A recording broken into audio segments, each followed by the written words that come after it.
Something just spoke to my heart and said, let's just read this. The book is You'll Get Through This, Hope and Help for Your Turbulent Times by Max Lucado. I've talked about this book several times. I had a hard copy that I read several times and ended up giving to my aunt, and I bought it back, paperback. So let's go. Let's jump into this. She had a tremble to her. The inner tremble you could feel with just a hand on her shoulder. I saw her in a grocery store, had not seen her in some months. I asked about her kids and husband, and when I did, her eyes watered, her chin quivered, and the story spilled out. He'd left her. After 20 years of marriage, 3 kids, and a dozen moves, gone. Traded her in for a younger model. She did her best to maintain her composure, but couldn't. The grocery store produce section became a sanctuary of sorts. Right there between the tomatoes and the heads of lettuce, she wept. We prayed. Then I said, "You'll get through this. It won't be painless. It won't be quick. But God will use this mess for good. In the meantime, don't be foolish or naive. But don't despair either.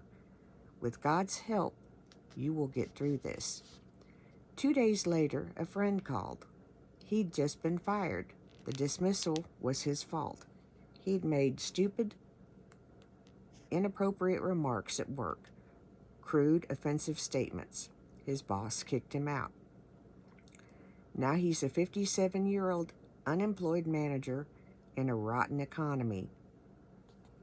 He feels terrible and sounds worse. Wife angry, kids confused. He needed assurance, so I gave it. You'll get through this. It won't be painless. It won't be quick. But God will use this mess for good. In the meantime, don't be foolish or naive, but don't despair either. With God's help, you'll get through this. Then there is the teenager I met at the cafe where she works.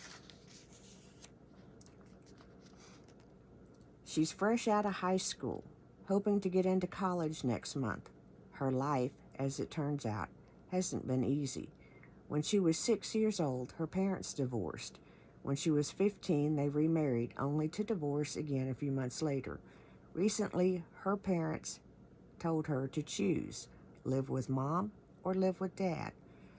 She got misty-eyed as she described their announcement. I didn't have the chance to tell her this, but if I see her again, you can bet your sweet September I'm going to look at her square in the eyes and say, "You'll get through this.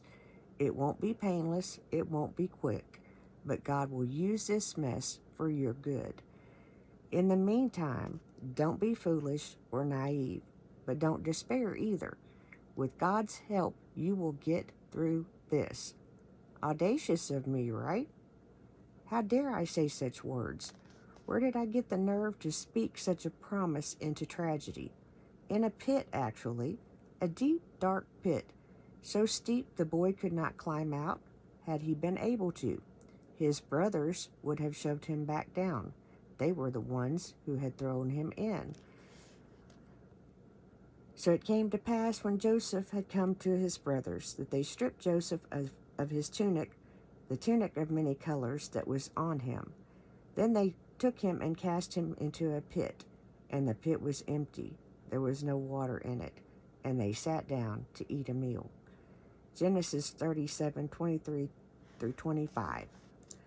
It was an abandoned cistern.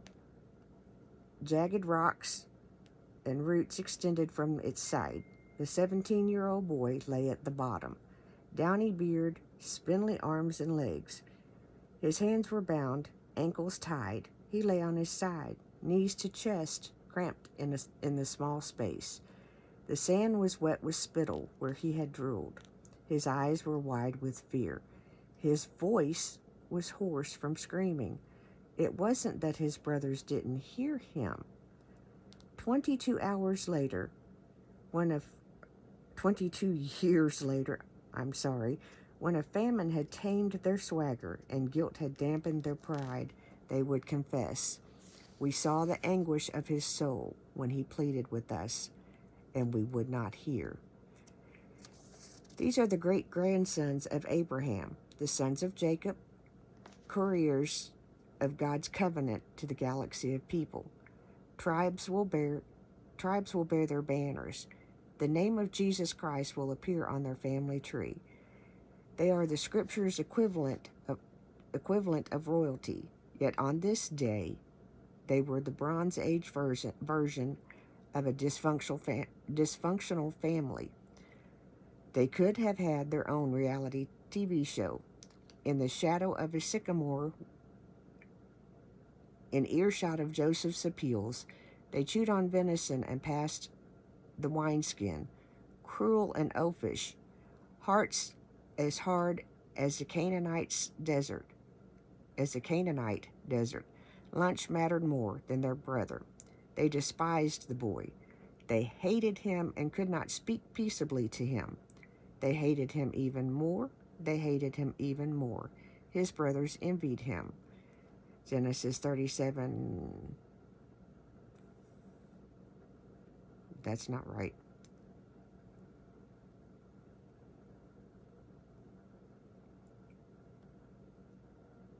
We don't have a book. I have to look that up because I can't remember right offhand. No, wait, yeah, 37. 4 through 5, 8, and 11.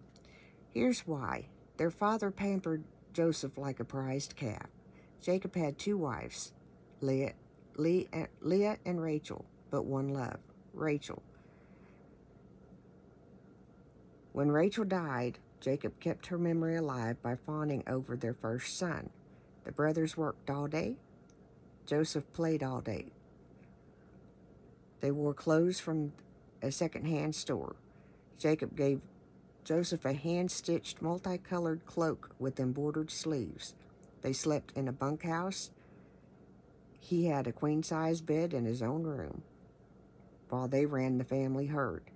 Joseph, Daddy's little darling, stayed home. Jacob treated the 11th born like a firstborn. The brothers spat at the sight of Joseph. To say the family was in crisis would be like saying a grass hut might be unstable in a hurricane. The brothers caught Joseph from far from home, 60 miles away from Daddy's protection, and went nuclear on him. They stripped Joseph of his tunic. They took him and cast him into the pit.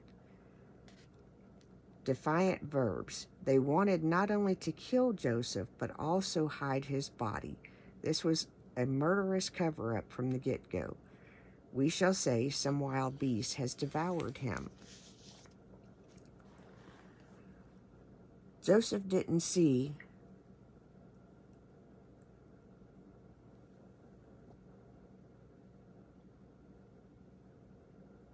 this assault coming. He didn't climb out of bed that morning and think, I'd better get dressed in padded clothing because this is the day I get tossed into a hole. The attack caught him off guard. So did yours. Joseph's pit came in the form of a cistern. Maybe yours came in the form of a diagnosis, a foster home, or a traumatic injury.